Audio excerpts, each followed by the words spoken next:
I'm Alex Weathersby, and this is my web series review for Barbelle. Barbelle is an original TV-style series about superstars Veronica and Alice who are forced to hide their recent breakup in order to preserve the reputation of their popular girl band.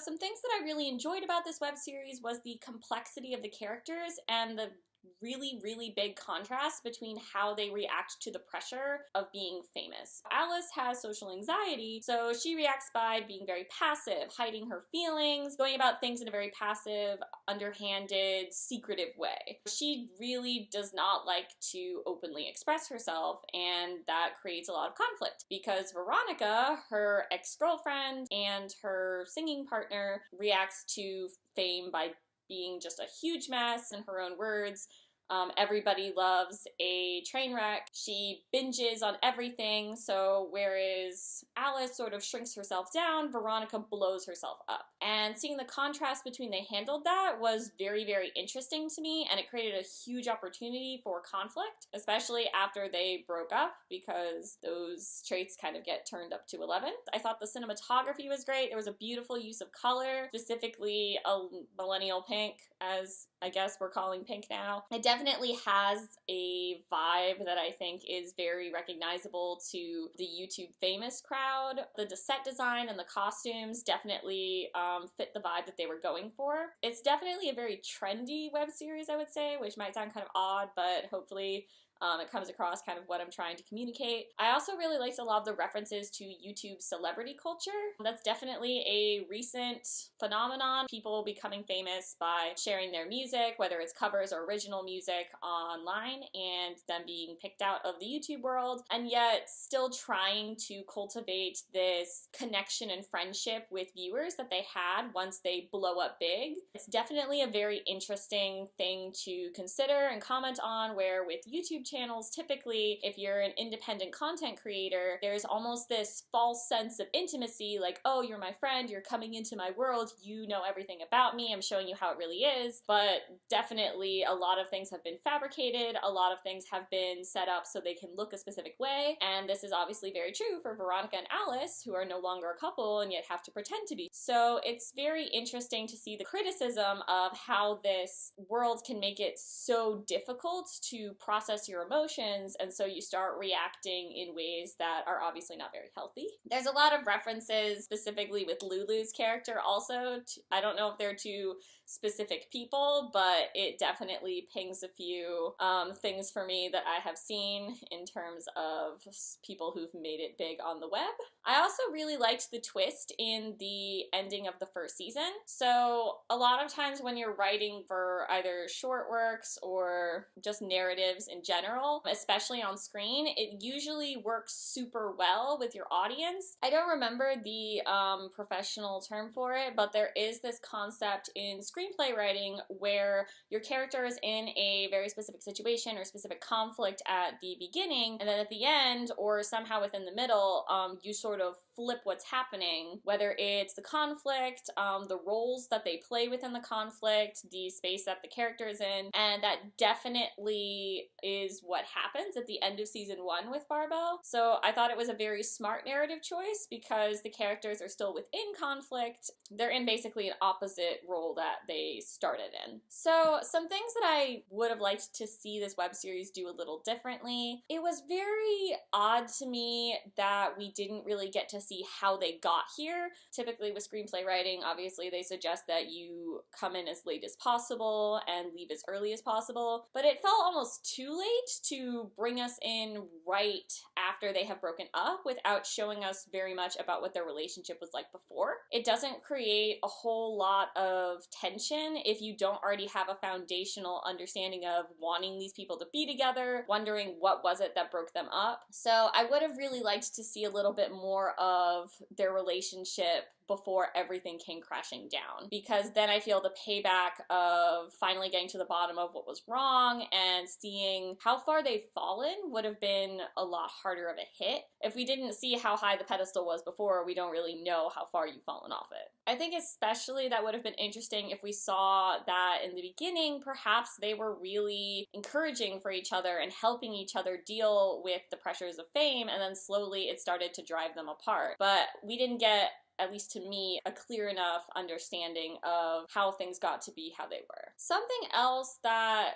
was a little difficult for me to wrap my mind around with this web series, I felt like Veronica definitely played a bigger role in this web series, and yet I didn't feel super connected with her. It still felt very much like we were bystanders, but it almost felt as though Veronica's way of handling things was being presented as worse than Alice's. Alice was very clearly, we were supposed to sympathize with her, we were supposed to view Veronica as big and ridiculous and bombastic and causing so much unnecessary drama, whereas Alice's approach obviously was not successful either, and whereas Veronica has changed at the ending very dramatically, which is another thing that is often suggested with your narratives. If you want your characters to be complex, they have to change. Alice's change in character was a lot more subtle and was outside of the actual conflict itself. Veronica's change from her character in the very first episode versus the last episode is entirely motivated by her relationship with Alice, whereas Alice's change from first episode to last episode is not very much motivated by Veronica, but more by other conflicts that she has throughout the series. It doesn't feel particularly healthy that so much of her identity is entirely wrapped up in this one situation and can cause her to act in ways that are destructive to herself, and yet this is presented as she's the reason that everything is bad. I don't know if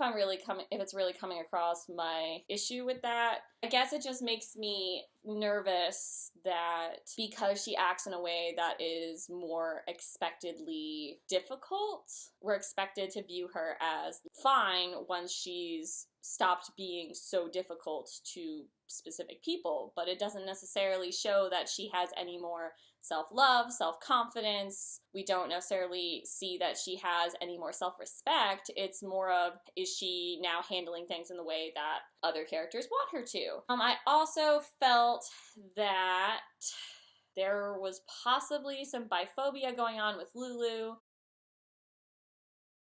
Lulu and Alice sort of have this flirtation happening, and it gets very complicated because Lulu doesn't want to identify as gay, and this is presented as a huge conflict in their relationship of her just not wanting to come out. While that's a very complex situation, we could talk for a long time about the politics of coming out versus staying in the closet. It felt specifically that the only options were she was gay or she was straight, which is exceedingly odd to me based on one of the leads of this web series playing prominent bisexual roles and being a woman who loves women herself. So I'm not sure if that was the intention, if it just came across that way and that's not how they were intending it. I'm not really sure, but that just kind of rubbed me the wrong way as a bisexual person who I identify myself as gay casually, but my label is specifically bisexual. That's who I am. I'm not going to identify myself specifically as gay if I'm talking about my label, because I'm not. I would watch this web series if you're really into narratives that center on queer women, but aren't necessarily coming out narratives. I know sometimes it can get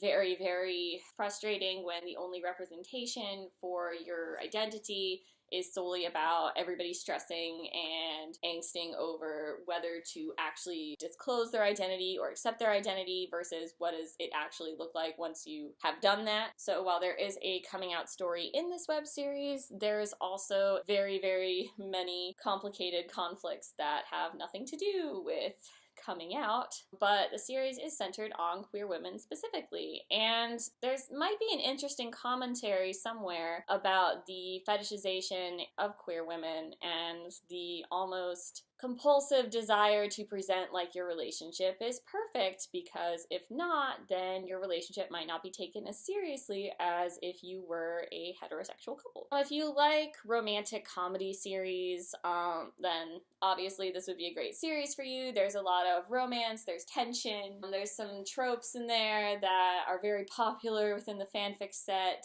Pretending to be a couple when you are not or are no longer a couple, the pining, a lot of things that are pretty much the bread and butter of some of our romantic series. And if you like characters that are hot messes, then you will definitely enjoy this web series. There is quite a lot of drama and maladaptive coping and A lot of stress in this web series. So if you're really into characters who don't have it all together, in fact, everything is completely falling apart and they just need to cobble something together out of what they have, then you might really enjoy this web series.